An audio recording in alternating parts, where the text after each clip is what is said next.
आज के इस मुतबरक दिन को एक यादगार दिन याद करेंगे, क्योंकि इस हमारी तुक्सन की धरती पे इंडियन आर्मी के तरफ से एक बहुत बड़े ऑफिसर ने यहाँ पे जेसीओ साहब ने तशरीफ़ लाया और हमारे गांव में सद्भावना के तहत जो उनका सामान था मॉडल विलेज के लिए, और बहुत सारे प्लास्टिक के टैंक्स दिए, सोलर लाइट्स दिए, स्कूलों में सामान दिया। हम आर्मी के बहुत शुक्रगुजार हैं। मैं बहुत बड़ा इंडियन आर्मी का शुक्रगुजार करता हूँ कि जिन्होंने एक तुक्सन में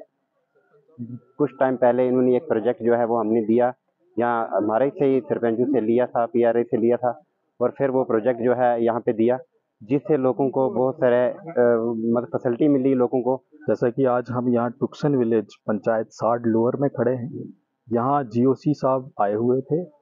और उन्होंने यहाँ पे जो आर्मी की तरफ से सद्भावना के तहत जितने भी काम किए गए हैं, लाइक स्कूल की इंफ्रास्ट्रक्चर को डेवलप करना हो, गांव में लाइटें लगाना हो, मेडिकल सेंटर को इम्प्रूव करना हो, और भी काफ़ी सारे काम आज उन्होंने अपने हाथों से इनागोरेट किए।